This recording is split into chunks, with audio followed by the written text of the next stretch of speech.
मैं कहाँ बैठूं? सनकादिकों ने देवर्षि नारद जी ने देखा, संतों ने कहा भगवान के भक्तों के हृदय में जाकर के विराजमान हो जाओ। देवर्षि नारद जी ने जब इस प्रकार से भगवान की कथा का प्रभाव देखा, देवर्षि नारद जी पूछते हैं के विशुद्ध्यन्ति वदन्तु मह्यं सप्ताह यज्ञेन कथामयेन कृपालुर्लोकहितं विचार्य प्रकाशितः कोऽपि नवीन मार्गः। महाराज, इस कथा से कौन कौन पावन हो सकता है? सनकादिक कहते हैं कि महाराज, इस जीवन में जिसने 5 प्रकार के महापाप किए हों, ये महापाप कौन कौन से हैं? बोले महाराज, पहला मदिरा पान करना, ब्रह्म हत्या करना, स्वर्ण सोने की चोरी करना, गुरु से गमन करना, विश्वासघात करना, ये 5 प्रकार के महापाप हैं महाराज। जिन्होंने ये 5 जिनसे गलती से ये 5 प्रकार के महापाप हो गए हों, यदि वो भी भगवान की इस कथा को श्रवण कर ले तो उसका भी उद्धार हो जाता है। और इसी उद्धार के विषय में, उद्देश्य में एक कथानक सुनाते हैं जो आप लोगों ने गोकर्णोपाख्यान के नाम से सुना होगा, जिसमें महाराज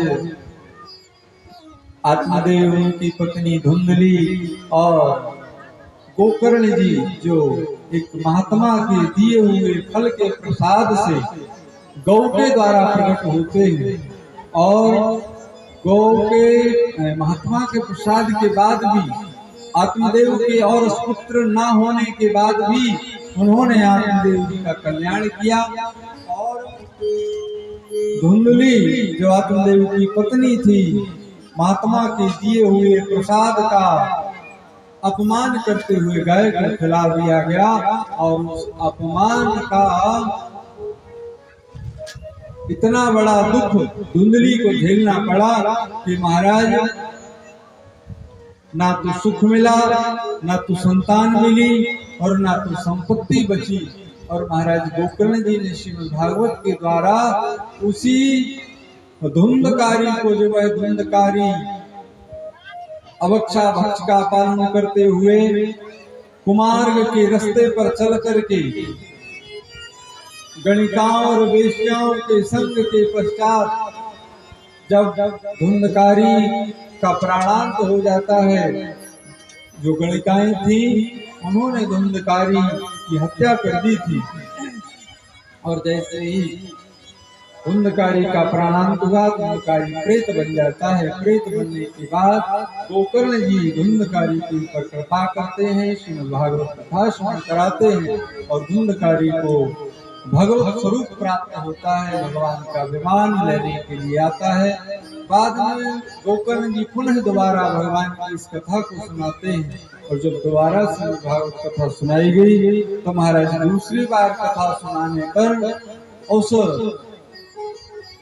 आत्मदेव जी के उत्तम नाम के नगर के समस्त पशु पक्षी जीव जिन्होंने कथा सुनी, सबके लिए भगवान के यहाँ से विमान आता है। और महाराज गोकर्ण जी के लिए स्वयं भगवान विमान लेकर के आते हैं। इस प्रकार से श्रीमद् भागवत के माध्यम से गोकर्ण जी ने धुंधकारी का उद्धार किया, और भगवान की इस कथा को इस प्रकार से गोकर्ण जी ने सुनाया। गोकर्ण जी ने ज्ञानोपदेश दिया, उस ज्ञानोपदेश के द्वारा धुंधकारी का उद्धार हुआ। और जब बाद में कथा सुनाई तो बाद में तो साक्षात श्री सुखदेव जी महाराज भी प्रकट हो गए। महाराज, इस कथा श्रवण में कुछ नियम और विधियां बताई गई हैं, और अधिक ज्यादा विधियां तो हम आप दोनों में से कोई पालन नहीं कर पाता है, लेकिन एक छोटी सी विधि है कि भोजनम तु ब्रह्मण्य कथा श्रवण कार्यक्रम। भगवान की इस कथा को श्रवण करने में भोजन का वर्ण आप स्वयं कर सकते हैं। भोजनम तु ब्रह्मण्य कथा श्रवण कार्यक्रम, ऐसा भोजन करें जिस भोजन को करने के बाद आलस न आए, नींद न आए, बार बार लक्षण का दीर्घ शंका आदि ना जाना पड़े, उठना ना पड़े, लेटना ना पड़े, इस प्रकार का भोजन करें। नियम तो बहुत बताए गए हैं कि महाराज श्रोता और वक्ता दोनों घी पी करके रहे, घी पी करके कौन रहेगा 7 दिन। तो बोले ब्रह्म भोजन तो ब्रह्मण्य स्वयं वर्ण करे, स्वयं विचार करे, और इस प्रकार से भोजन करे। भगवान की जब यह कथा चल ही रही थी, उसी कथा में श्री सुखदेव जी महाराज प्रकट होकर के श्लोकों का गायन करने लगते हैं। श्रीमद्भागवतम पुराण तिलकम यद वैष्णवानां यस्मिन् पारमहंसमेवममलम्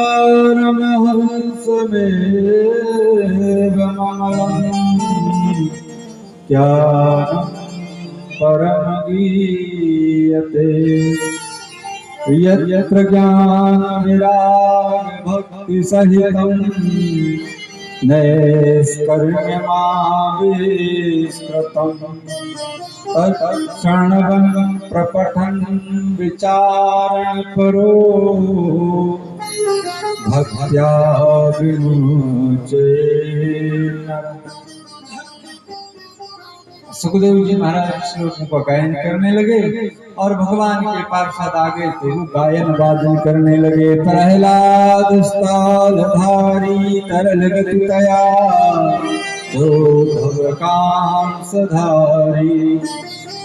वीणाधारी सुररसीश्वर कुशल तया राग करता गुणभूत इंद्रोवादीन मृदंगम जय जय सुकरा कीर्तने ते कुमार यत्राग्रे भागवता शरस रचनया व्यास पुत्रो बभूव। भगवत पार्षद प्रकट होकर के अपने अपने वाद्य यंत्र लेकर के गायन वादन करने लगे और इसी गायन वादन के सामने भगवान प्रकट हो गए और भगवान प्रकट होकर के भगवान ने गोकर्ण जी के ऊपर कृपा करी और गोकर्ण को भगवान अपने विमान में लेकर के गए। बाकी सबके लिए तो अन्य अन्य भगवत पार्षदों के द्वारा विमान लाया गया, लेकिन गोकर्ण जी को स्वयं भगवान लेकर के गए। और इस प्रकार से भगवान की भागवती कथा का यह संक्षिप्त महात्मा आप लोगों ने श्रवण किया। महाराज ये पद्म पुराणोक्त महात्मा है और इसमें 6 अध्याय ने आपने श्रवण किया। आगे श्री सौनक जी ने पूछा कि भगवान यह श्रीमद् भागवत कथा कब सुखदेव जी ने परीक्षित को सुनाई और कब सूत जी तो खैर कह ही रहे हैं, कब कब किस किस ने भगवान की यह कथा किस किस को सुनाई। तब श्री सौनक जी से श्री सूत जी महाराज कहते हैं कि महाराज भगवान के स्वधाम गमन के बाद कलयुग के 30 वर्ष से अधिक बीत जाने पर भाद्रपद मास की शुक्ला नवमी से सुखदेव जी ने भगवान की यह कथा परीक्षित जी को श्रवण कराई। उसके 200 वर्ष और बीत जाने के बाद आषाढ़ मास की शुक्ला नवमी से गोकर्ण जी ने ये कथा धुंधकारी और अपने ग्रामवासियों को सुनाई। उसके बाद कलयुग के 30 वर्ष और बीत जाने के बाद कार्तिक शुक्ला नवमी से सनिकादिकों ने देवर्षि नारद जी को ये कथा सुनाई। इस प्रकार से श्रीमद् भागवत महात्मा को विराम देते हैं। बोलिए भक्त वत्सल भगवान की जय। महाराज हम बहुत प्रयास किया करते हैं कि कथा को समय से विराम कर दें। पता है महात्मा कल हो जाना चाहिए। एक बात और बताएं, अब कितना भी समय आजकल मनुष्य ज्यादा कथा सुनने के लिए बैठना नहीं चाहता। वैसे जैसे रसगुल्ले देखते हैं, बोले भाई 2 दे दो कैसे बहुत बड़े 2 और चल कोई नहीं चल जाएंगे 2 और फिर उसके बाद में 2 और बोले 6 हो गए बस भाई बस बड़े प्रेम और उसको 2 और बोले 8 और बोले मना किया ना बस जबरदस्ती दे प्यारे लग रहे और 8 हो गए। तो ऐसे भगवान की कथा श्रवण करते करते समय ज्यादा हो जाए। वर्तमान समय ऐसा ही है और ऐसा होता भी है। कुछ भक्त होते हैं भाई जिनके लिए कि जब तक चले तो चलने लगे। बोलिए वृंदावन हरि लाल की जय। महाराज भागवत महात्म को विराम करते हुए आइए श्रीमद् भागवत में प्रवेश करते हैं। अभी तक आप लोगों ने महात्म सुना, महात्म श्रवण किया। महाराज श्रीमद् भागवत में 12 स्कंद हैं और 18,000 श्लोक हैं, ऐसा बोलते हैं। हमने गिनती नहीं की। 335 अध्याय है और आप सब लोग कथा सुनते हैं, तो कथा सुनने में यदि श्रीमद् भागवत से आपसे कुछ लोगों को तो पता ही नहीं होगा कि स्कंद होते क्या।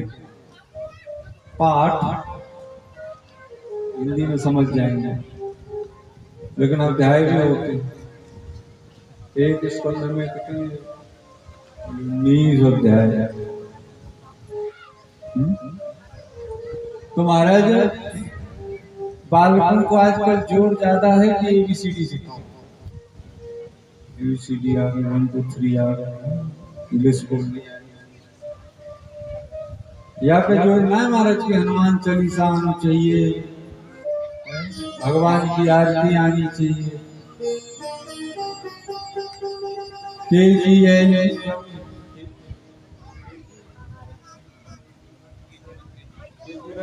और UKG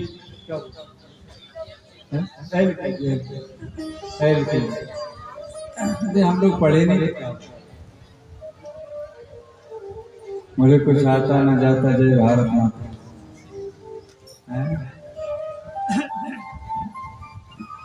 आप खूब बच्चे को प्रेशर करते हैं, खूब जोर दे करके सिखाते हैं। बालक छोटा सा है लेकिन उसके बैग का वजन बहुत होगा। लेकिन यदि धोखा से किसी ने कह दिया कि चलो आरती में खड़े हो जाओ, तो माँ बाप कहेंगे अरे अभी तो बालक है। घर में कोई कहेगा बेटा अच्छा चलो वो कर्पूर गौरम वाला श्लोक सुनाओ, चलो तो बलधाम सुनाओ, चलो नीलाम श्याम सिखाओ। घर वाले कहेंगे अरे बालक है, भी काहे को जोर दे रहे हो। लेकिन वही घर वाले ABCD के लिए थप्पड़ लगाते हैं। वही घर वाले ABCD के लिए 2-2 किलो 3-3 किलो का बैग छोटे से बालक को और रख कर पता नहीं आदमी कितना अपने आप को ज्ञानी समझता है। जो जितना बड़ा ज्ञानी उसका नाम उतने बड़े ज्ञानियों की लिस्ट। हम लोगों को पता ही नहीं है कि हम लोगों को क्या करना चाहिए। किशोर चल दिए, किशोर जाते जाते और दुनिया में भटक गए, तेरे दर पे आते हैं। जहाँ हमने मनुष्य जन्म लिया था काहे के लिए कि भगवान की भक्ति करें, लेकिन भगवान की भक्ति तो कोसों दूर चली गई। भक्ति का भाव ही दिखाई नहीं दे रहा है। लेकिन संसार के समस्त लोग कहते हैं कि हमें फुर्सत नहीं है, हमें टाइम नहीं है। अच्छा ये बताओ कि जब तुम्हें टाइम नहीं है कुछ तो करते होगे। बोले हाँ करते हैं। तो भैया जो करते हो उसके लिए कहाँ से टाइम है? कथा के लिए टाइम नहीं है, भगवान के लिए टाइम नहीं है, भजन कीर्तन के लिए टाइम नहीं है, लेकिन बाकी सब के लिए टाइम है। भगवान भी आपके साथ सही करते हैं भाई। आपके लिए दुनिया में बहुत सारे ऑप्शन दिए जाएंगे। बोले भैया फलानी शादी है और एक दूसरी तरफ कथा है, तो आप क्या चुनोगे? भाई कुछ भी हो जाए आप चुनोगे तो शादी, कथा नहीं चुनोगे। तो भगवान भी जानते हैं। अपने लिए शॉपिंग करने जाओगे तो कितने घंटे लगाओगे, कितने घंटे में शॉपिंग होगी। लेकिन वही भगवान के लिए कोई वस्तु लानी हो तो एक भैया दे दो पूजा के लिए कपड़ा, पूजा वाला दे दो, मंदिर में दे दो, पुजारी पंडित जी दे दो। फल वाले क्या बोले भैया फल दे दो। बोले कैसे दे दो? अरे ऐसे पूजन के लिए चाहिए। बर्तन दे दो, बर्तन लेने में बोले बर्तन, बोले काहे का?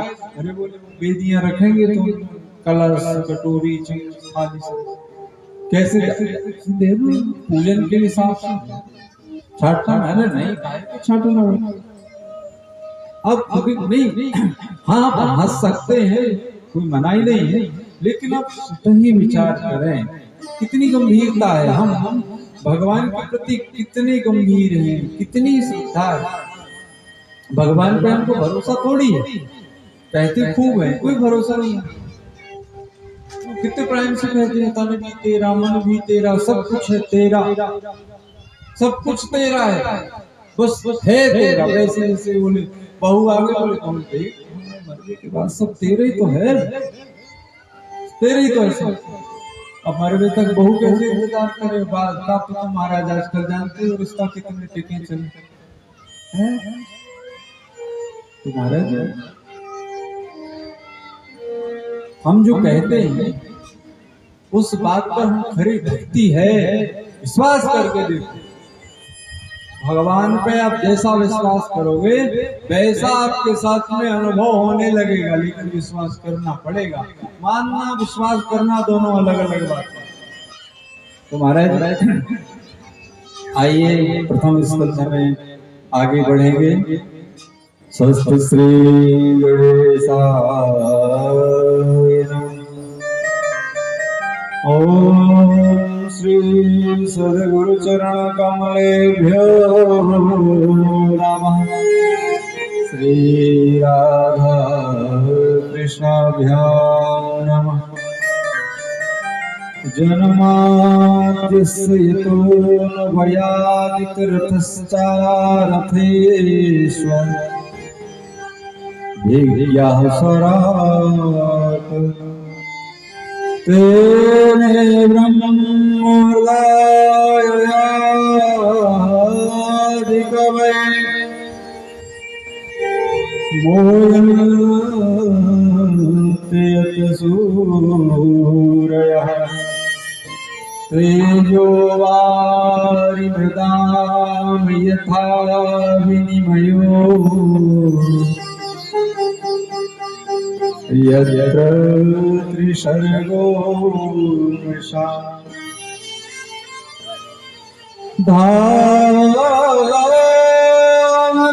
धावनासुरेण सदा निरजनपूर्वं सत्यं परमधीमहि धर्मप्रोज्झितकैकगोत्र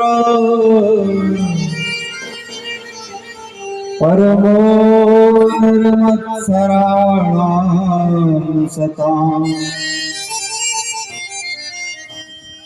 वेद्यं वास्तवमत्र वस्तु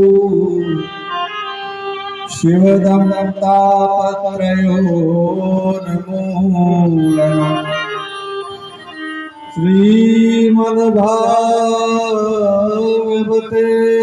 महामुनिकृते किं वा करेश्वरः सत्योरद्यवरुध्यते क्रतुभिः शुश्रूभिस्तत्क्षणा।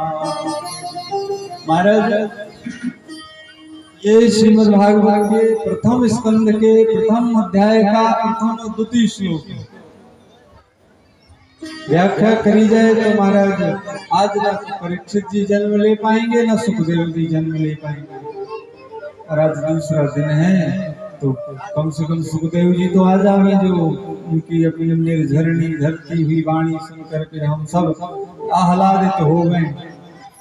तो महाराज तीसरा श्लोक है, पहले में तो सत्यम परम धीमहि छोटी सी बात थी महाराज, सत्य का पालन, और दूसरे में है शिवदम तापत्रयोन्मूलन, बोले ये तीनों प्रकार के तापों का उन्मूलन करती है। और महाराज ये करुणामयी है। यदि कथा श्रवण करी जाए तो महाराज हमारे जीवन में भगवान की करुणा कृपा प्राप्त। तीसरा श्लोक सब जानते हैं, निगम कल्पतरोर्गलितं फलं सुखमुखाद् प्रभृत संयुतं पिबत भागवतं रसमालयं मुहुरहो रसिका भुवि भावुकाः। व्यास जी ने लिखा है कि भगवान की इस कथा को वही सुने बोले जो भावुक हो, जो रसिक हो। बोले भाई जो भावुक रसिक ना हो बोले वो कथा ना। बोले महाराज जो भावुक रसिक नहीं होते हैं तो वो क्या करेंगे, बोले वो उपाध्याय जी के पास आएंगे। अरे बोलेंगे भैया टेंट हमसे बता देते, हमारे रिश्तेदार हैं, बड़ो सस्ता लगता तो बढ़िया लगता। दूसरे आते बोले हमसे बताते, साउंड और सस्ता लगवाते। तीसरे आते, अरे बोले भैया उपाध्याय जी थोड़ी बड़ी जगह में नीचे टेंट लगवा दे। कछु कहते बोले भैया ठंडों से पानी रखवा दे। सब सलाह देने आते, तर्क वितर्क तर्क करने आते। इसलिए भगवान व्यासदेव ने लिखा है कि इस कथा को नूर हो रसिका भूमि भावुका, जो रसिक हो भावुक हो वो आकर के कथा सुने। ये महाराज तर्की वितर्की कुतर्की तो बाहर बैठ के वो खेलते रहे, सोई बढ़िया है, हमारा भी समय खराब करें, तुम्हारा भी। इसलिए भगवान की कथा को ऋषिक और भावुक जन श्रवण करें। और महाराज भगवान की कथा का शुभारंभ होता है। श्री सूत जी महाराज सौनकादिक ऋषियों को नैमिषारण्य नक्षत्र की पावन भूमि में 88,000 सौनकादिक ऋषि श्रोता बन करके बैठे और सूत जी महाराज भगवान की कथा के प्रवक्ता के रूप में विराजमान है। तो सौनकादिक ऋषियों ने प्रश्न किए, पूछा, क्या पूछा, किम श्रेयः शास्त्र सार, शास्त्रों का सार क्या है, और स्वावतार प्रयोजन, भगवान के अवतार का प्रयोजन क्या है, और किम कर्म, कर्म क्या है, केवताराश भगवान के कितने अवतार हुए, और धर्मतः शरणं गतः, जब भगवान इस धरा धाम से अपनी लीला संवरण करके अपने परम धाम को चले जाते हैं, तब धर्म किसकी शरण में जाता है। ये 6 प्रश्न किए और इन्हीं 6 प्रश्नों के उत्तर में समस्त श्रीमद् भागवत कथा का श्रवण ही, समस्त श्रीमद् भागवत कथा सौनकादिक ऋषियों के प्रश्न के उत्तर के रूप में है। और महाराज सहज रूप से भगवान की कथा सुन करके यदि मन अघा जाए तो फिर समझ लो कि भगवान की कथा सुनने के आप रसिक नहीं है, आप केवल जानकार हैं। काहे के, बोले ये जान लें कि परीक्षित के पिताजी कौन थे, माता कौन थी, बेटा कौन था, बहू, बिल्डिंग कैसी बनी थी, वाहन कौन सी नौकरी, बस जान लें, भक्ति नहीं करनी है। और महाराज गोस्वामी तुलसीदास ने भी लिखा है, राम चरित सुनात भाई, चरित सुनात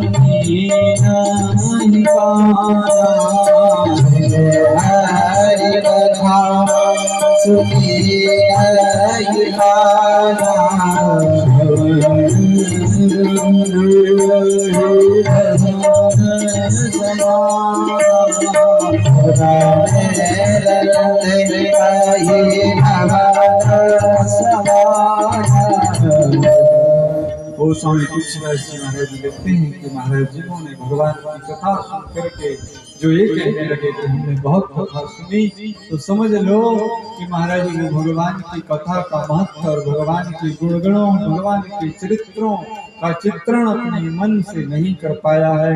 और महाराज जिन्होंने भगवान की कथा नहीं सुनी हो, श्रवण रंध्र भवन समाना, उनके जो कर्ण छिद्र हैं ये अहि भवन, अहि सांप को कहते हैं, सांपों के बिलों के समान हैं। और महाराज श्री शौनकादिक ऋषि सूत जी महाराज से भगवान की इस पावन कथा को श्रवण कर रहे हैं। और श्रवण करते हुए श्री सूत जी महाराज श्री सुखदेव जी महाराज जी का ध्यान करते हैं। यम प्रवर्जन्तम अपेत कृत्यम पायनो विरह कातर आज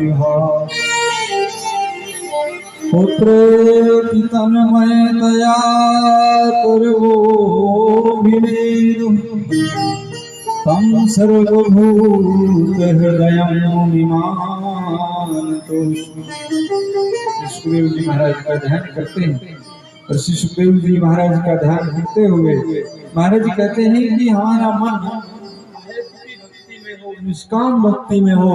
निष्काम भक्ति क्या है? जिसमें कोई कामना ना हो, भगवान से किसी प्रकार की कोई कामना ना हो। अहेतु की भक्ति महाराज जी बिना किसी कारण के, बिना किसी हेतु के भक्ति करें और बिना किसी हेतु के भगवान हमारे ऊपर करुणा कृपा कर दें। यही अहेतु की भक्ति और भगवान की अहेतु की करुणा है। तो महाराज इस प्रकार से भगवान की निष्काम भक्ति हमें हमारे जीवन में करना चाहिए। आगे वर्णन आता है कि महाराज ब्रह्मा जी के पुत्र वशिष्ठ, वशिष्ठ के शक्ति, शक्ति के पराशर और पराशर जी के पुत्र हैं महर्षि वेदव्यास जी। और वेदव्यास जी और पिटका देवी के माध्यम से श्री सुखदेव जी महाराज का जन्म होता है। महाराज कहते हैं कि सुखदेव जी महाराज अपनी माता के गर्भ में 12 वर्ष तक थे। भागवत वर्णन आता है कि समय पर स्नान की कुटिया सरस्वती के पावन तट पर भगवान वेदव्यास की थी, जहाँ पर भगवान वेदव्यास निवास करते थे। और वही उनकी पत्नी बिलका देवी, उनके माध्यम से सुखदेव जी महाराज का जन्म हुआ। और जन्म कैसे हुआ? कहते हैं महाराज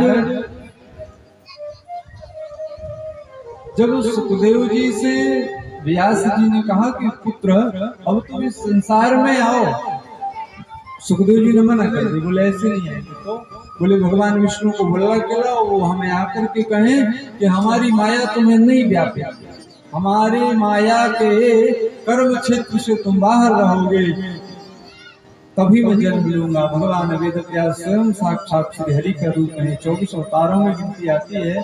तो उन्होंने महाराज भगवान विष्णु को बुला करके कहलवाया, तो सुखदेव जी ने जन्म लिया। बोले श्री सुखदेव जी महाराज की जय। कथा तो बहुत बड़ी है जन्म आदि, लेकिन समय के अनुसार संक्षिप्त करते हुए आप कथा श्रवण करेंगे। महाराज सुखदेव जी का जन्म हुआ। जन्म होते ही सुखदेव जी महाराज वन को चले गए। भगवान वेदव्यास जी ने प्रयास किया उनको वापस लाने का, लेकिन वापस नहीं ला पाए। अब मन बड़ा उद्विग्न रहने लगा। जब उद्विग्न रहने लगा तो उन्होंने विचार किया कि कुछ किया संसार में कलयुगी जीवों के लिए, मनुष्यों के लिए कोई ऐसा मार्ग प्रशस्त किया जाए जिस मार्ग पर चल करके कलयुगी मनुष्य सहजता और सरलता से भगवान की भक्ति को प्राप्त। अब महाराज वेदव्यास, इनका नाम था वादरायण। फिर उन्होंने वेदों का विस्तार किया। पहले केवल ऋग्वेद था, ऋग्वेद को 4 वेदों में परिवर्तित किया, ऋग्वेद, यजुर्वेद, सामवेद और अथर्ववेद। जब वेदों का व्यास विस्तार किया तो इनका नाम हुआ वेदव्यास। और महाराज इन्होंने 4 वेद, वो कहते हैं कि वेद भगवान के मुख से प्रकट हुए, तो भगवान वेदव्यास जी भी साक्षात भगवान के ही स्वरूप है। भगवान 24 अवतारों में वेदव्यास जी की गिनती भी होती है। तो उन्होंने यदि वेदों का विस्तार कर दिया तो ये नहीं सोच लेना कि कहो कि भैया एक तो कह रहे थे कि वो भगवान के मुख से वेद निकले और आपने तो वेदव्यास जी के मुख से निकाल दिए। भगवान वेदव्यास जी भी भगवान के स्वरूप माने जाते हैं। और महाराज विचार किया, बोले इससे संसार का कल्याण होगा। महाराज नहीं हुआ। देवर्षि नारद जी के पास पहुंच गए। बोले महाराज बड़े परेशान हैं। बोले क्यों? बोले मन नहीं लगता। बोले हुआ क्या? बोले महाराज हमने वेदों की रचना करी और बोले शास्त्रों की, सांख्य शास्त्र, योग शास्त्र, न्याय शास्त्र, वैशेषिक शास्त्र, पूर्व मीमांसा, उत्तर मीमांसा, ये 6 शास्त्रों की रचना कर दी, 17 पुराणों की रचना कर दी। उसके बाद भी हमारी मनोस्थिति शांत नहीं। देवर्षि नारद जी कहने लगे, ये बताओ बिना दूल्हे की बारात कैसे? हैं? बोले तुमने बारात और बारातियों का तो खूब वर्णन कर दिया, लेकिन दूल्हे को छोड़ दिया। लोग आते हैं दूल्हा देखने, बारात तो सब देखे हुए हैं। कहने लगे महाराज हम समझे। बोले आपने शास्त्रों पुराणों में नदियों का वर्णन, तीर्थों का वर्णन, देवताओं का वर्णन, त्योहारों का वर्णन, व्रतों का वर्णन, कर्म के विधान का वर्णन, मनुष्य के कर्म के नियमों का वर्णन आपने सब भर दिया, वो पूरी बारात भर दिया आपने, लेकिन दूल्हे को छोड़ दिया। किसको? श्याम सुंदर को, भगवान को, श्री हरि को छोड़ दिया। अब जैसे ही वेद व्यास जी ने सुना, कहा महाराज क्या कैसे? संतों की कृपा से सब कुछ संभव है। बोले कैसे? बोले मैं पूर्व जन्म में दासी पुत्र था, मेरे ऊपर संतों की कृपा हुई। बोले कैसे? बोले मेरी माँ थी, माँ ब्राह्मणों के यहाँ पे जाकर के सेवा करती थी, झाड़ू पोंछा चौका जो भी सेवा थी वो सेवा करती थी, मैं भी माँ के साथ चला जाता था। तो बोले उन ब्राह्मणों के यहाँ संतों का आगमन होता था और वो संत उन ब्राह्मणों की सेवा को स्वीकार करते थे, और जो भोजन प्रसादी आदि होती थी, जो शीत प्रसादी बचती थी, जो जूठन प्रसादी बचती थी, वो मैं ग्रहण कर लेता था। बोले फिर क्या हुआ? बोले महाराज मेरे हृदय में, मन में भगवान की भक्ति जागी, फिर उन्हीं संतों के द्वारा मैंने गुरुमंत्र प्राप्त किया। गुरुमंत्र प्राप्त किया, संतों जैसे चातुर्मास हुआ संतों का, संत जाने लगे, तो मैंने कहा गुरुजी हम भी चलेंगे। बोले महाराज संतों ने, गुरुजी ने कहा कि बेटा तेरी माँ अकेली है, पिता नहीं है, और तू भी चला जाएगा तो माँ के मन में किस प्रकार से हृदय में कोई आभार प्रकट नहीं होगा, हृदय दुखी हो जाएगा, खिन्न हो जाएगा। इसलिए तुम माँ की सेवा करो, उसके बाद भजन करना।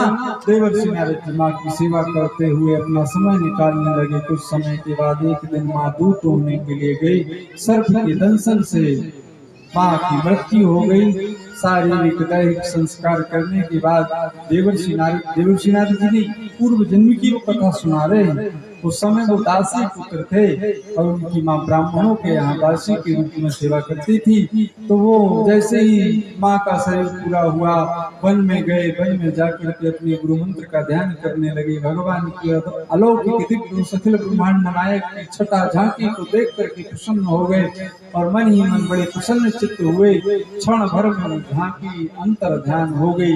देवर्षि नारद जी रोने लगे, भागने लगे कि मुझे भगवान की उसी छवि का दर्शन करना है जो छवि मेरे हृदयांकित हुई थी। आकाशवाणी हुई कि इस जन्म में तो नहीं, लेकिन अगले जन्म में तो मैं जरूर मिलेंगे। और इस प्रकार से जब देवर्षि नारद जी का अगला जन्म हुआ, तब देवर्षि नारद जी भगवान ब्रह्मा के पुत्र के रूप में प्रकट हुए और स्वयं भगवान श्री हरि के अवतार माने गए। बोलिए देवर्षि नारद जी महाराज की जय। नारद जी ने कहा कि जिस प्रकार से संतों की कृपा से मैं आज दासी पुत्र से भगवान का स्वरूप अवतार हूँ, आप भी संतों की कृपा से कुछ भी कर सकते हैं। और देवर्षि नारद जी ने चतुश्लोकी भागवत वेद व्यास जी को दी। वेद व्यास जी ने उसी चतुश्लोकी भागवत से 18,000 श्लोकों की श्रीमद् भागवत संहिता की रचना कर दी। अब विचार करने लगे कि श्रीमद् भागवत का अधिकारी कौन है, तो भगवान वेद व्यास सोचने लगे कि जो काम क्रोध लोभ मोह राग द्वेष मत्सर आदि से विरक्त हो, दूर हो, ऐसे किसी महापुरुष को श्रीमद् भागवत संहिता प्रदान की जाए। देखा कोई नहीं दिखा, उनका अपना पुत्र पारिव्राजक ब्रह्मवेत्ता परमहंस सुखदेव जी दिखे। सुखदेव जी को यह संहिता देने की ठान ली व्यास जी ने। और महाराज व्यास शिष्यों के मुख से जब श्री सुखदेव जी ने श्रीमद् भागवत के श्लोकों को श्रवण किया, वरहा पीडम नटवर वपुः कर्णयो कर्णिकार रुद्रवासः कनक कपिसं वैजयन्ती क्षमाला। जैसे ही सुना सुखदेव जी ने सोचा सुंदर होगा, हमें क्या लेना देना। उसके बाद महाराज बड़े दिन बीत गए, फिर एक श्लोक सुना, हो अकीयम स्तन काल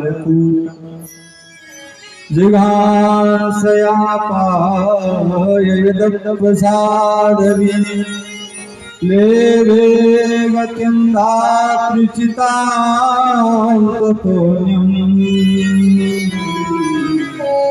तमवादयामि शरणं व्रज। जैसे सुना बड़े बड़े सुखदेव जी भागे भागे पिताजी के पास गए, कहने लगे पिताजी ये श्लोक मुझे सुना दीजिए। कहा भैया एक जो श्लोक नहीं पूरी श्रीमद् भागवत है। और श्री सुखदेव जी ने अपने पिता भगवान वेद व्यास जी से श्रीमद् भागवत संहिता प्राप्त की और प्राप्त करके यही संहिता के माध्यम से सुखदेव जी ने परीक्षित का कल्याण किया था। श्रीमद् भागवत में कथा का शुभारंभ होता है महाभारत के युद्ध से। महाभारत का युद्ध हुआ, दुर्योधन मूर्छावस्था में रणभूमि में पड़ा। भीम ने दुर्योधन की जंघा तोड़ दी। अश्वत्थामा पहुंचता है, पूछता है मित्र क्या सहायता करूं। दुर्योधन कहता है मेरे 99 मरे उसका कोई दुख नहीं, वो 5 के 5 जिंदा है इस बात का। मतलब आदमी का खुद का नुकसान हो जाए कोई बात नहीं, लेकिन सामने वाले का फायदा क्यों हो रहा, इससे बड़ी दिक्कत। इसको दुर्योधन को अपने 99 भाइयों के मरने का दुख होना चाहिए, तो मरने का दुख नहीं है। बोले वो 5 जिंदा क्यों है उसका दुख है।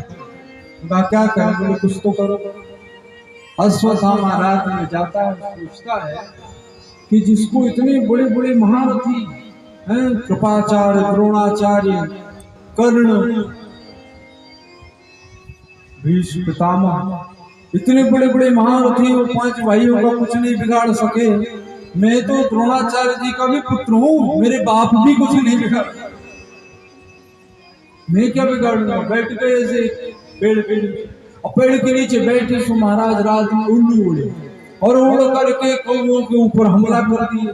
कौओं को रात में नहीं दिखता और उल्लुओं को दिन में नहीं दिखता। अब महाराज जैसे हमला किया सोई कौआ भागे, कोई पेड़ से टकराया, कोई डाल से टकराया, कोई धरती में टकराया, ऐसे करके मारे। अश्वत्थामा ने देखा और उल्लुओं को गुरु बनाया। बोले कैसे, बोले उनसे ज्ञान लिया। कौन सा ज्ञान, कि रात में सोते हुए हमला कर। हमारे उल्लुओं से ज्ञान लोगे तो फिर वही दशा होगी जो अश्वत्थामा जाकर के पांडवों के पुत्रों के ऊपर हमला करके उनके 5 पुत्रों के सिर को काट करके लेके। बोले मित्र देखो दुर्योधन प्रसन्न, बोले आज मेरे 5 शत्रु मर गए। अब जैसे देखा, बोले भीम का सिर दिखाओ, उसको मैंने बहुत गदाएं मारी है लेकिन सिर टूटा नहीं। बोले भीम का सिर, जैसे सिर दिखाया, बोले दबा के देखूं तो पके टमाटर की तरह कचूमर निकला। अब जैसे कचूमर निकला, बोले मित्र जिस भीम का सिर मेरी गदा ने नहीं तोड़ा, उसका सिर मेरे हाथ से कैसे टूट गया। बोले मित्र तुमने गलती कर दी, ये पांडव नहीं है, ये तो पांडव पुत्र हैं। हमारा जिसको श्राप था कि जैसे प्रसन्नता और दुख दोनों एक साथ मिलेगा वैसे तुम मारे जाओगे, हाथ तुम्हारा प्राणांत हो जाएगा। और दुर्योधन पहले प्रसन्न हुआ, बाद में दुखी हुआ। इस प्रकार से दुर्योधन का प्राणांत हो गया।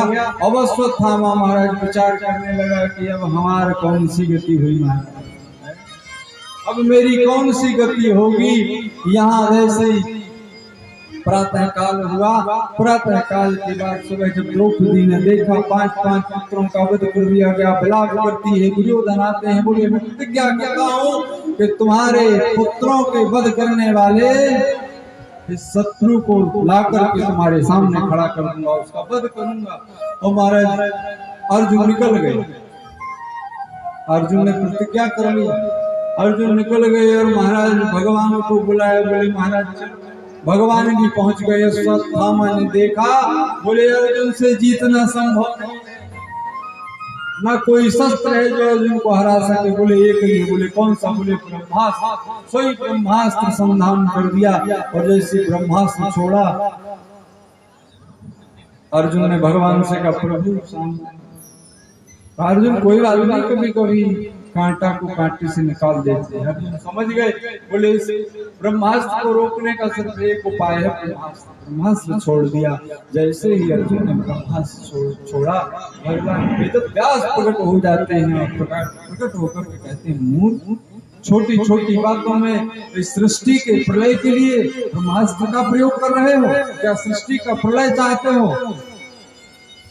अब अर्जुन ने बोले दोनों अपने अपने ब्रह्मास्त्रों को लौटाओ। अर्जुन बोला जी गुरु जी जो आए। अर्जुन लौटाने की विद्या जानते थे। अश्वत्थामा से कहा लौटाओ। बोले महाराज हमारे पिताजी ने तो ब्रह्मास्त्र छोड़ने की विद्या सिखाई थी, लौटाने की नहीं सिखाई। बोले जब लौटाना जानते नहीं तो छोड़ क्यों? बोले दिशा परिवर्तित करो। बोले जी आज्ञा जो आज्ञा। अब दिशा परिवर्तित करें, ब्रह्मास्त्र संधान हो गया है। उससे पहले अर्जुन ने अश्वत्थामा को पकड़ करके बांध करके रथ में रख लिया, द्रौपदी के पास ले गए और द्रौपदी के पास ले जा करके रखा। और तो महाराज द्रौपदी ने जैसी देखा, बोले तो गुरुपुत्र है, ब्राह्मण है। बोले ब्राह्मण को भी पद के योग्य नहीं है। अब तो महाराज द्रौपदी कहने लगी कोई बात नहीं, हमारे तो गए ही गए, ये आपके गुरु माता और आपके गुरुदेव के पुत्र हैं, आपके गुरु पुत्र हैं। गुरुदेव ने आपके ऊपर कितना बड़ा एहसान किया है। जो ब्रह्मास्त्र की विद्या अपने पुत्र को नहीं दी, वो विद्या गुरु ने आपको दी है। इसलिए आपने गुरु माता का स्वागत तो छीन ही लिया है, अर्थात द्रोणाचार्य जी का वध कर दिया। तो कम से कम उनकी गोद को सुनी ना करो, इसलिए छोड़ दो। युधिष्ठिर आए। ये तो भैया जो बड़े भैया होते हैं ना, इन्हें बड़ी समझदारी दिखानी पड़ती है। भले अंदर दुख हो लेकिन सामने दिखाना पड़ता है कि हमारा दिल बहुत बड़ा है। अब युधिष्ठिर जी आए, बोले भाई छोड़। भीम आ गए, बोले भैया हम छोड़। अब करें तो करें क्या महाराज? भगवान से पूछा, बोले प्रभु आप बताओ क्या करें? भगवान कहते हैं ब्रह्म बंधुर न हंतव्यो आताताई वधारण मयि वो भय मामनात परिपालयनुशासन।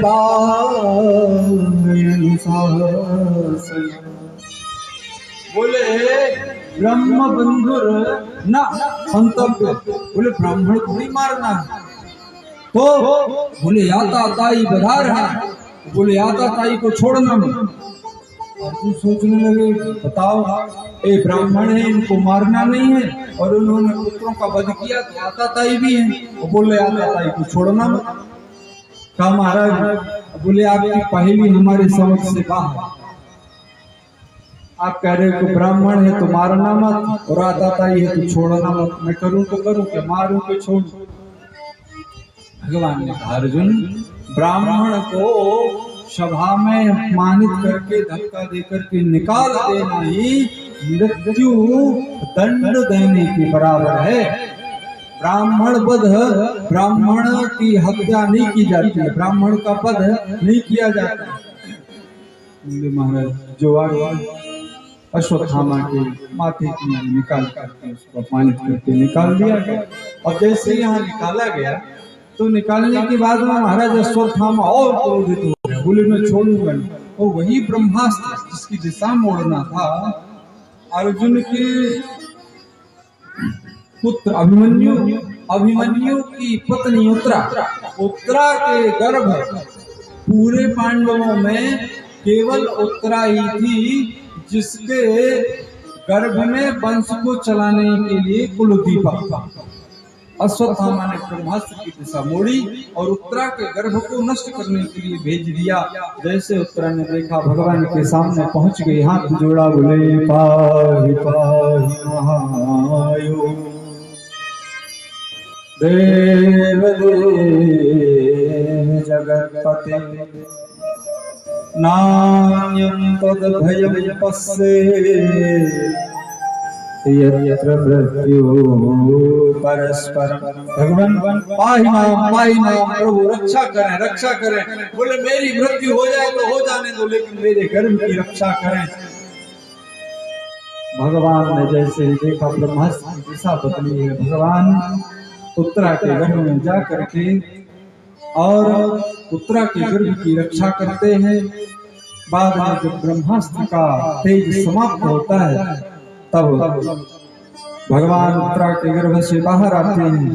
जब भगवान ने उत्तरा के गर्भ की रक्षा की, द्रौपदी ने सब कुछ देख लिया और सब कुछ देख करके भगवान के सामने जाकर के नतमस्तक हो गई और कहने लगी, प्रभु मैं आज आपका आभार कैसे प्रकट करूं। और कुंती ने जिस प्रकार से भगवान का आभार प्रकट किया वही श्रीमद् भागवत में कुंती स्त्री के रूप में वर्णित है। आगे वर्णन आता है कि महाराज भगवान कृष्ण समझा करके पांडवों को हार गए। फिर सोचा कि हमारी बात को समझ नहीं आ रही है, तो फिर रणभूमि में बाणों की सैया में जो 6 महीने से पड़े हुए थे भीष्म पितामह जी के पास ले गए और भीष्म पितामह जी से निवेदन किया कि महाराज अब आपका अंतिम क्षण है, आप कुछ ज्ञान इनको, जैसे राम जी ने लक्ष्मण जी से कहा जाओ रावण के पास जाकर के और उनसे ज्ञान। लेकिन राम और रावण दोनों में तो शत्रुता, लेकिन यहाँ भीष्म पितामह के पास जाकर के वरदान धर्मान राज धर्मान मोक्ष धर्मान विभाग राज धर्म दान धर्म मोक्ष धर्म स्त्री धर्म सबके बारे में श्री भीष्म पितामह जी से महाराज युधिष्ठिर ने ज्ञान प्राप्त किया। बाद में जैसे ही समय हुआ, सूर्य के उत्तरायण होने पर 145 वर्ष की अवस्था में माघ महीने के शुक्ल पक्ष की अष्टमी तिथि को भीष्म पितामह अपने शरीर से प्राणों को विदा कर देते हैं, अर्थात प्राणों को त्याग कर देते हैं। बाद में भगवान पांडवों के साथ मिलकर के भीष्म पितामह का दैहिक संस्कार करते हैं। उसके बाद भगवान समस्त इंद्रप्रस्थ और हस्तिनापुर वासियों से मिलकर के द्वारिका की ओर प्रस्थान करते हैं। द्वारिका में जाकर के भगवान अपने माता पिता अपने सुहृद स्नेहीजनों से मिलते हैं और साथ में कुछ इंद्रप्रस्थवासी भी जाते हैं। बाद में कुछ समय हुआ और महाराज उत्तरा के गर्भ की भगवान ने रक्षा की थी, वह बालक जन्म लेता और उस बालक का नाम रखा जाता है विष्णुराज। जो उत्तरा के गर्भ से बालक जन्म लेता है उसका नाम विष्णुराज रखा जाता है। लेकिन वह बालक जन्म लेते ही आसन लगाकर बैठ जाता है, परीक्षा करता है, देखता है सबके मुख को, सबके चेहरे को देखता है, निरखता है, परीक्षण करता है और जब देख देख के परीक्षा करता है तो इसलिए उस विष्णुराज नाम के बालक का एक नाम होता है परीक्षित। और श्री परीक्षित जी महाराज का जन्म होता। बोले श्री परीक्षित जी महाराज की जय। भगवान को आमंत्रित किया जाता है, भगवान उपहार आदि लेकर के द्वारिका से हस्तिनापुर इंद्रप्रस्थ आते हैं। परीक्षित जी के जन्म के उत्सव में सम्मिलित होते हैं। पुनः महाराज युधिष्ठिर सम्राट की गद्दी में अभिषिक्त हो चुके थे। महाराज युधिष्ठिर भगवान को अनेक उपहार दे करके और अर्जुन को भगवान के साथ द्वारिका भेजते हैं। जब अर्जुन द्वारिका जाते हैं, द्वारिका जाने के बाद भगवान अपनी लीला संवरण करके इस धराधाम को छोड़ करके और अपने परम धाम को चले जाते हैं। युधिष्ठिर आते हैं, आकर के महाराज युधिष्ठिर को ये जानकारी देते हैं। जैसे ही सुना महाराज युधिष्ठिर अपना संपूर्ण राजपाट त्याग देते हैं और महाराज अभिमन्यु के पुत्र परीक्षित, छोटे से थे परीक्षित छोटी सी उम्र में ही परीक्षित को राजगद्दी पर बिठा देते हैं। कुछ समय के बाद यहाँ पांडव स्वर्गारोहण के लिए चले जाते हैं। माता कुंती जैसे ही सुनती है भगवान लीला स्मरण करके चले गए, कुंती भी अपने प्राणों का परित्याग कर देती है। जैसे महाराज दशरथ ने राम जी के वियोग में प्राणों का परित्याग कर दिया था, अब जब कुछ बड़े होते हैं तो महाराज परीक्षित का इरावती नाम की कन्या से विवाह होता है। आगे चल करके उनके जन्मेजय आदि पुत्र होते हैं। एक दिन की बात है, महाराज परीक्षित शिकार खेलने के लिए गए तो देखते हैं कि एक गाय और एक बैल दोनों खड़े हुए हैं। बैल का सिर्फ एक पैर है और एक बड़ा विशाल काल पुरुष तलवार लेकर के खड़ा है और बैल के उस पैर को भी काटना चाहता है। परीक्षित जी ने धनुष उठाया, जैसे ही तीर संधान करने को हुए वह काल पुरुष आकर के परीक्षित के चरणों में पड़ गया और कहने लगा, महाराज कृपा करें, मैं कलयुग हूँ, ये मेरा समय है, कहाँ जाऊं? परीक्षित कहने लगे, मेरे राज्य से दूर चले जाओ। कलयुग कहने लगा, महाराज ऐसी जगह बता दो जहाँ आपका राज्य ना हो। परीक्षित जी ने कहा, हाँ मेरा राज्य तो सब जगह है।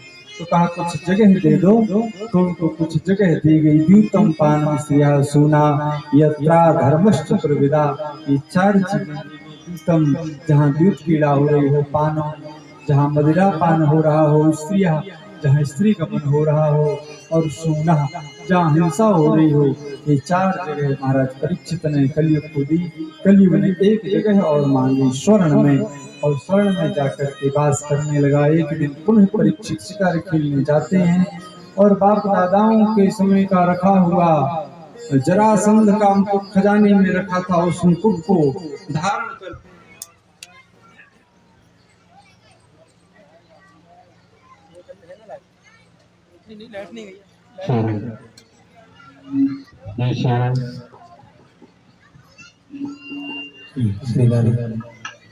महाराज उस मुकुट को धारण करके जाते हैं।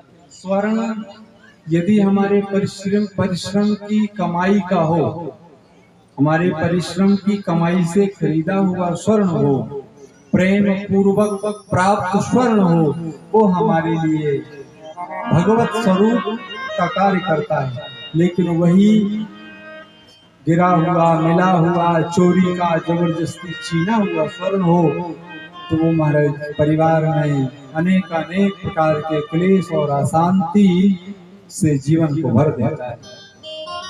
स्वर्ण छोड़ता नहीं। तो महाराज इस प्रकार से परीक्षित ने जब वो जरासंध का छीना हुआ मुकुट धारण किया, उस मुकुट को धारण करके वन में चले गए। वन में गए तो जा करके भटक गए। ये कलयुग का प्रभाव है, जो हम भूख प्यास लगती है ना, ये कलयुग का ही प्रभाव है। तो महाराज भटक गए, भूख प्यास से त्रसित हो गए। एक कुटिया दिखाई दी, अंदर गए। एक महात्मा समाधिस्थ थे, समीक ऋषि। और महाराज जैसे ही समीक ऋषि के पास गए, कहा महाराज भूख प्यास लगी है। देखा कि महात्मा तो आंख बंद करके बैठे हैं, क्रोधित हो गए। जब कलयुग सिर पर वार करता है, जब कलयुग का हमारे सिर में प्रभाव पड़ता है, तब हम संतों सद्गुरुजनों ब्राह्मणों और गायों का अपमान करते हैं महाराज। और राजा परीक्षित ने भी वही किया। और जब राजा परीक्षित ने संत का अपमान किया, एक मरे हुए सांप को तीर की नोक से उठा करके समीक ऋषि के गले में डाल दिया। वहां से पुनः वापस राज्य में आ गए। राज्य में आकर के जैसे ही रुके, यहाँ समीक ऋषि के पुत्र श्रृंगी ने महाराज परीक्षित को श्राप दे दिया कि जिसने मेरे पिता के गले में मरे हुए सांप को डाल करके मेरे पिता का उपहास किया, अपमान किया है, मैं उसे श्राप देता हूँ। 7वें दिन इसी सांप के इसके पूर्वज जो तक्षक हैं वो दंशन करें और उसकी अकाल मृत्यु हो जाए। महाराज समीक जैसे ही नेत्र खोले, पता चला। महाराज समीक ने अपने गौरव नाम के शिष्य को परीक्षित के पास भेजा। जानकारी दी गई, परीक्षित ने सुना और सुनते ही महाराज संपूर्ण राजपाट त्याग दिया, जन्मेजय को राजगति दे दी। सब कुछ छोड़ करके गंगा के पावन पुलिन शुक्र ताल पर पहुंच जाते हैं और वहां पहुंच करके भगवान से करते हैं कोई आकर के उनके ऊपर कृपा कर दे। तभी एक महापुरुष आते हैं, कौन? तत्रा भगवान व्यास पुत्रो यत्रच्छया गावटिमानोऽपेक्षा अलक्षलिंगो निजलाभतुष्टो वतस्य बालैरवधूतवेशम्।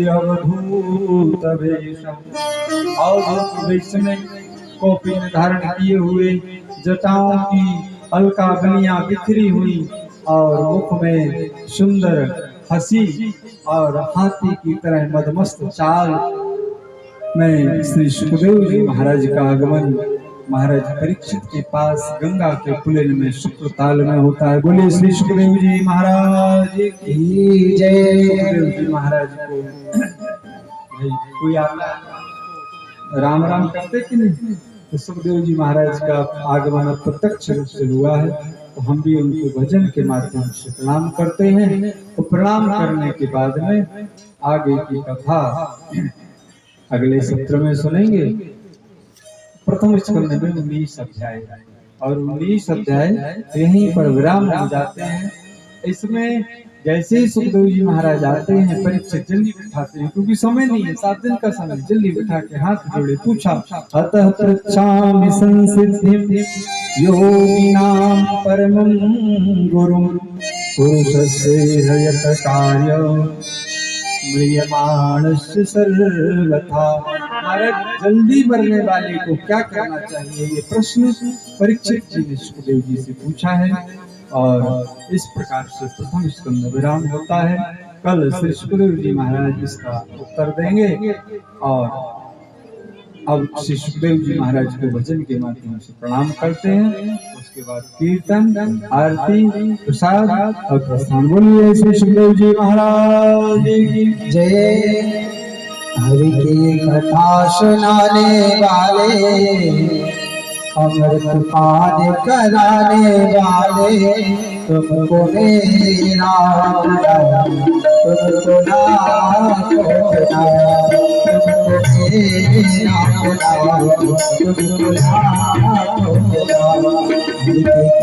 सुनाने वाले, अमृत पान कराने वाले,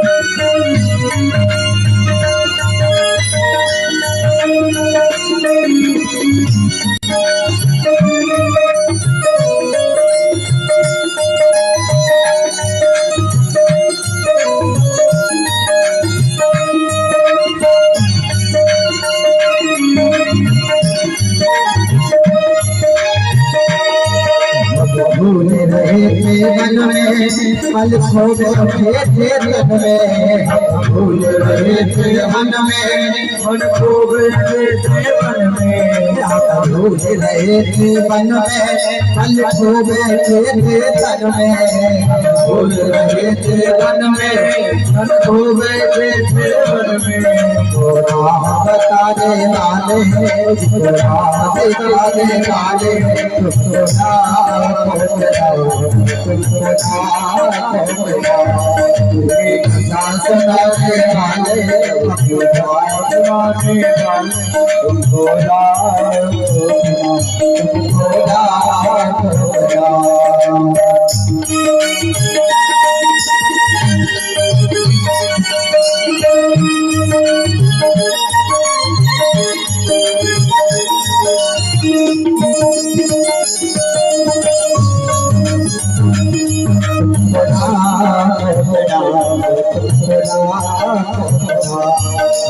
कथा सुनाने वाले, कराने वाले,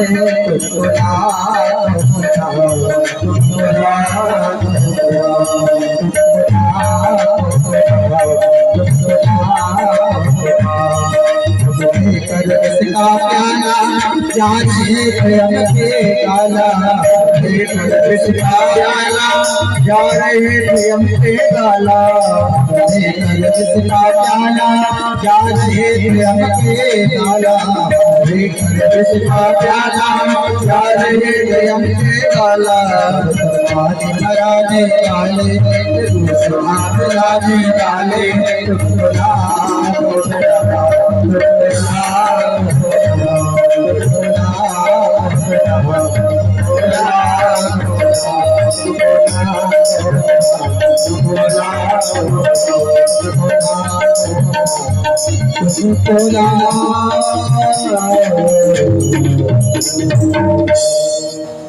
बोली भक्त वत्सल भगवान की।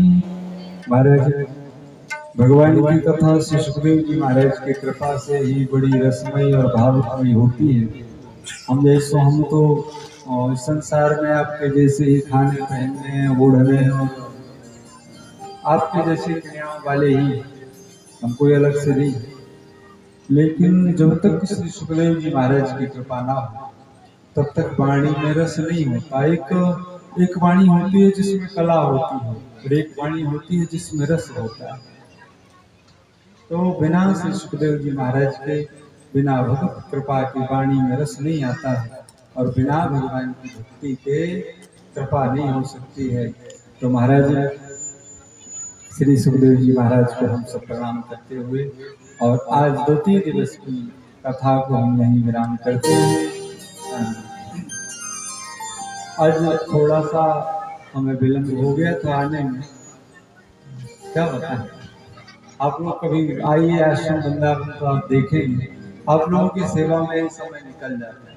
अब हम भी आपसे बहाने करें कि हमें समय कम मिलता है तो आप कहोगे हमारे लिए तो बड़ा उपदेश देते हो कि टाइम नहीं, अपने लिए तो आपकी सेवा में हमारा समय, हमारा धन, हमारा शरीर सब परोपकार के लिए, हमारा अपने लिए कुछ भी नहीं।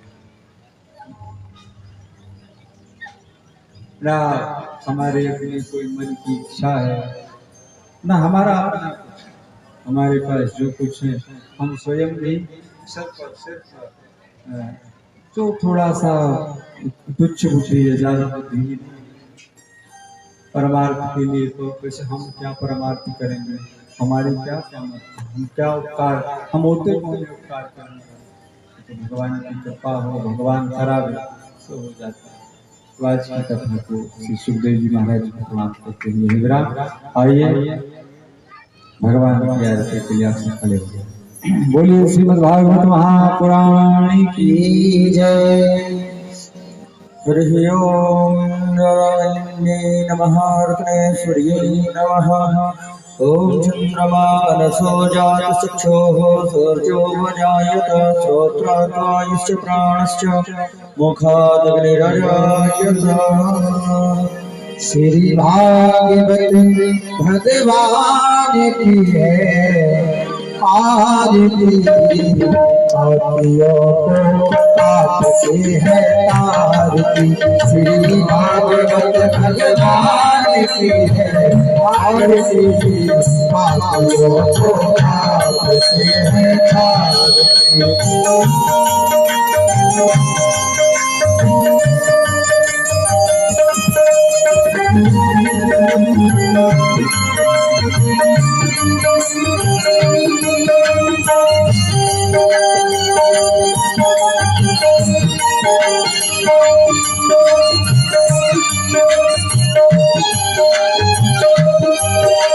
हमारे मुक्ति पंचम वेद निराला सब ज्योति जगाने वाला। अमर ग्रंथ मुक्ति पंचम वेद निराला सब ज्योति जगाने वाला। सब ज्योति जगाने वाला, हरि नाम यही, हरि नाम यही, हरि नाम यही, हरि नाम यही, हरि नाम यही, हरि नाम यही, हरि नाम यही, हरि नाम यही। जब के मंगल की आरती पापियों को पाप से है आरती। श्री भागवत भगवान की आरती। पापियों को पाप से है आरती।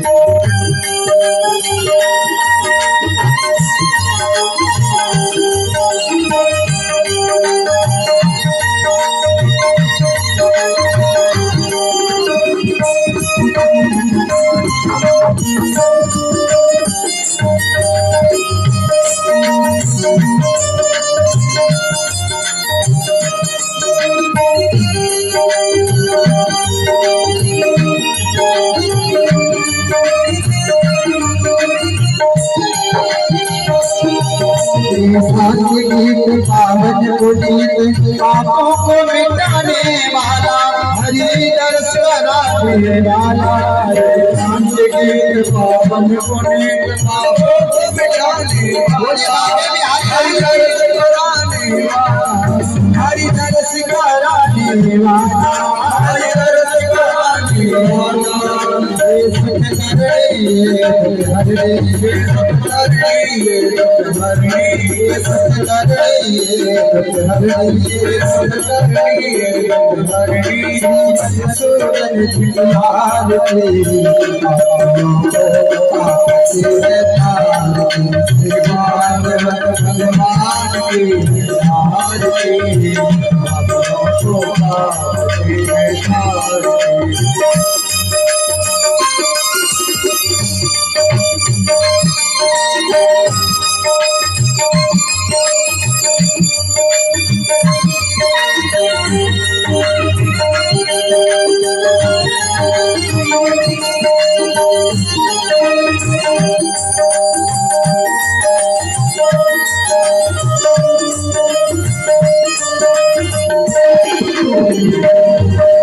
मधुर बोल जब खोल सब मांग लगाने वाला, बिगड़ी को बनाने वाला, मधुर बोल जब खोल सब मांग लगाने वाला, बिगड़ी को बनाने वाला, बिगड़ी को बनाने वाला, बिगड़ी को बनाने वाला, श्री राम यही घनश्याम यही, श्री राम यही घनश्याम यही, घनश्याम यही, राम यही घनश्याम यही, भक्ति महिमा की आरती,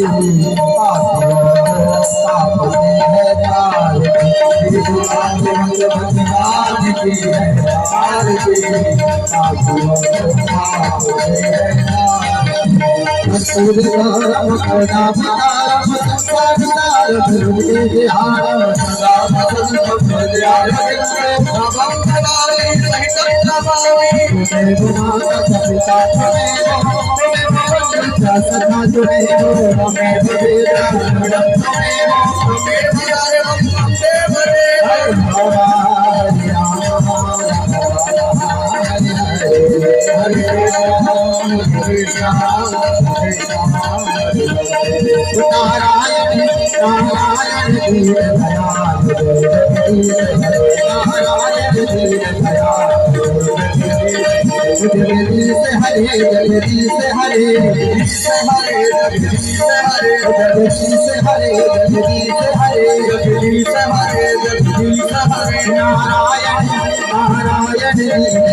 हरे राम हरे राम राम राम हरे हरे, हरे राम हरे राम राम राम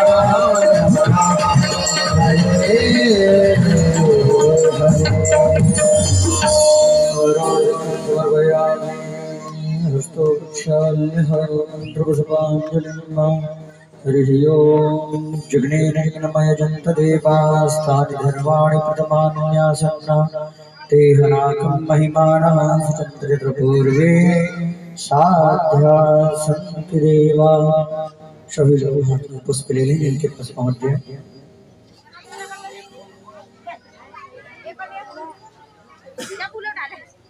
हरि ओम। जग्नेन जग्नमय जंत देवास्तानि धर्माणि प्रथमान्यासन्ना ते हनाकं महिमानः स्वतंत्र पूर्वे साध्या सन्ति देवा। हरि ओम। नंदनंदनाय विद्महे यशोदानंदनाय धीमहि तन्नो कृष्णः प्रचोदयात्। हरि ओम। वृषभानुजायै च विद्महे कृष्णप्रियायै च धीमहि तन्नो श्रीराधा प्रचोदयात्। हरि ओम। अंजनीनंदनाय विद्महे वायुपुत्राय धीमहि तन्नो श्रीहनुमत् प्रचोदयात्। हरि ओम। रुद्रदेहाय विद्महे मेकलकन्यकायै च धीमहि तन्नो श्रीरेवा प्रचोदयात्। हरि ओम। तत्पुरुषाय विद्महे महादेवाय धीमहि तन्नो श्रीरुद्रः प्रचोदयात्। हरिः ओम हंस हंसाय विद्महे परमहंसाय धीमहि तन्नो सद्गुरुः प्रचोदयात्। हरिः ओम निगमकल्पाय विद्महे पंचम वेदाय धीमहि तन्नो श्रीमद्भागवत प्रचोदयात्। सेवन्तिका बकुलचम्पकपाट्यनाट्ये पुन्नागरादिकरवेलरसाल पुष्पै बिल्वप्रवाल तुलसीदलमञ्जरीभिस्त्वां पूजयामि जगदीश्वर मे प्रसीद। नानासुगन्धिपुष्पाणि यथा कालो भवानि च पुष्पाञ्जलिर्मया दत्तो गृहाणां परमेश्वर। क्षमा प्रार्थना पूर्वक मंत्र पुष्पांजलिं समर्पयामि। श्री पुराण पुरुषोत्तमाय नमः। श्री बालकृष्णाय नमः। सभी लोग प्रेम पूर्वक भागवत जी के सामने वहीं वेदियों के सामने सभी लोग पुष्प को समर्पित कर दें। बोलिए श्रीमद् भागवत महापुराण की जय। वृंदावन बिहारी लाल की जय। श्री गुरुदेव जी महाराज की जय। श्री सीताराम जी महाराज की जय। अनंत बलवंत श्री हनुमंत लाल जी महाराज की जय। श्री सुखदेव व्यास जी महाराज की जय। श्री गर्गाचार्य जी महाराज की जय। समस्त ब्रजमंडल धाम की जय। श्री राधा रानी सरकार की जय। धर्म की जय हो। धर्म का नाश हो। प्राणियों में सद्भावना हो। विश्व का कल्याण हो। सत्य सनातन वैदिक धर्म की जय हो। सत्य सनातन वैदिक धर्म की जय हो। गौ माता की जय हो। नर्मदा मैया की जय हो। यमुना मैया की जय हो। आज के आनंद की जय। जय जय श्री राधे श्याम। जय जय श्री सीता नमः। पार्वती पदे हर हर महादेव।